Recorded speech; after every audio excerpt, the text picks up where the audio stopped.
Perkenalkan, saya Dela Rosa Salsalina dengan NIM 2403060003 dari kelas PTNC. Di sini saya akan menjelaskan proses sintesis kuning telur atau YOL, proses sintesis putih telur atau albumen, dan proses sintesis kerabang telur. Jadi, proses sintesis kuning telur itu merupakan proses fitogenesis yang terjadi di hati, dan juga itu ada proses pembentukan komponen-komponen kuning telur yang dimana dikendalikan oleh hormon reproduksi.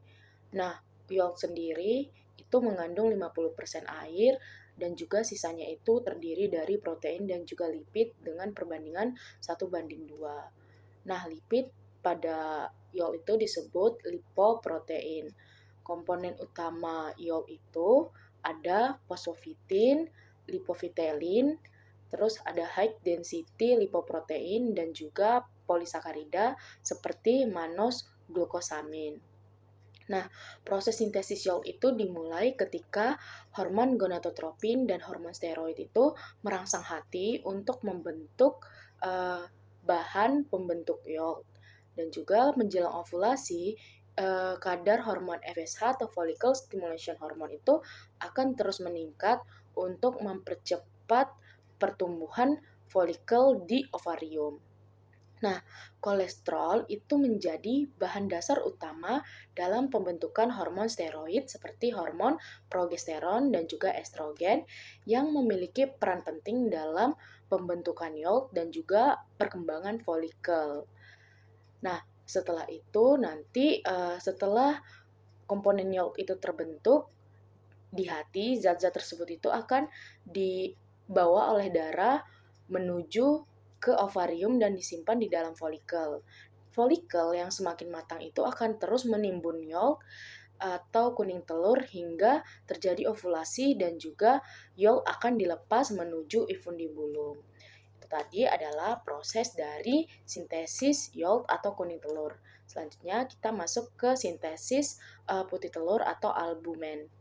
Nah, proses sintesis putih telur ini terjadi di saluran ovida, khususnya di bagian magnum. Putih telur itu atau albumen itu tersusun dari berbagai jenis protein. Contoh proteinnya itu ada ovalbumin di mana dia menyusul 54%, ada ovotransferin, ada ovomuconoid, ada ovoglobulin, likosimin, dan juga ada ovomucin.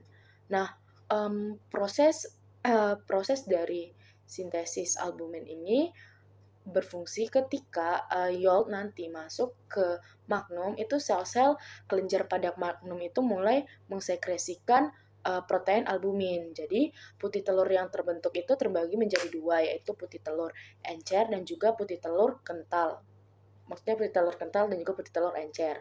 Nah, selain sebagai sumber protein dan juga air untuk embrio, albumin ini berfungsi untuk melindungi embrio dari guncangan dan juga kontaminasi mikroorganisme. Sintesis albumin sendiri itu dipengaruhi oleh hormon steroid, terutama estrogen.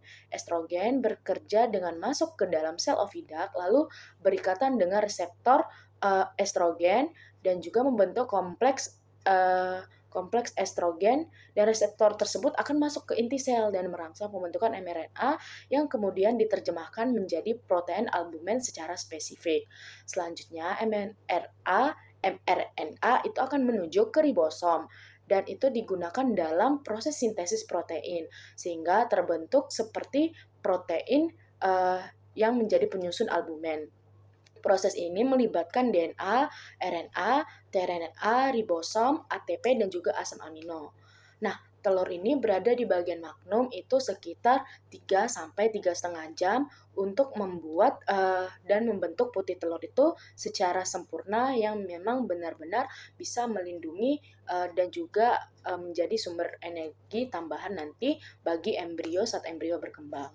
Selanjutnya yaitu proses sintesis kerabang telur. Jadi, proses sintesis kerabang telur ini terjadi di uterus atau kelenjar kerabang atau sel gland. Jadi pada bagian ini terjadi proses mineralisasi atau pengendapan kalsium sehingga terbentuklah kerabang telur yang keras. Kerabang telur ini dia tersusun dari bahan utama yaitu kalsium karbonat. Nah, proses pembentukan kerabang ini membutuhkan ion kalsium yang dibutuhkan dalam jumlah yang sangat besar, dan ini diangkut melalui darah menuju ke kelenjar kerabang. Proses ini sangat lama karena proses klasifikasinya memakan waktu 18 sampai 21 jam, sehingga uteruslah menjadi bagian yang paling lama tempat telur itu berada. Nah, vitamin D ini memiliki peran yang sangat penting dalam pengaturan metabolisme kalsium. Vitamin D diaktifkan menjadi 1,25 dihidroksi vitamin D3 yang membantu penyerapan dan juga transport kalsium dalam tubuh ayam. Dan itu selain itu vitamin D juga selain vitamin D, hormon steroid seperti hormon estrogen dan progesteron itu juga membantu mengontrol pembentukan kerabang telur. Jadi, kelenjar kerabang terdapat kalsium dinding protein atau CABP yang berfungsi itu mengikat dan mengangkut kalsium menuju tempat pembentukan kerabang telur. Nah, selama proses sintesis kerabang itu terjadi kalsium yang diendapkan pada membran kerabang, terus kerabang akan menjadi semakin keras, dan juga warna atau pigmen itu mulai terbentuk. Kemudian pori-pori telur itu terbentuk untuk tempat pertukaran gas embrio dan juga sebagai nanti sumber oksigen masuk ke dalam embrio melalui pori-pori kerabang. Setelah kerabang terbentuk dan sudah terbentuk secara sempurna di uterus, telur akan menuju ke saluran selanjutnya yaitu vagina. Nah, di vagina ini akan ditambahkan kutikula yang berfungsi untuk melindungi pori-pori telur tadi agar menjaga kualitas telur dan juga mencegah mikroorganisme bisa masuk ke dalam putih telur. Nah, itu hanya berlangsung beberapa menit. Setelah nanti dari vagina, dia akan menuju ke saluran oviposisi atau pengeluaran telur yang biasa kita sebut adalah kloaka. Dan itu dibantu oleh pengeluaran telur itu dibantu oleh hormon oksitoksin dan juga kelenjar pituitari yang berada di bagian belakang. Nah, itu tadi adalah sedikit materi yang bisa saya jelaskan mengenai pembentukan, mengenai sintesis YOL, sintesis putih telur atau albumen, dan juga sintesis kerabang telur. Kurang dan lebihnya saya mohon maaf. Terima kasih dan sampai jumpa.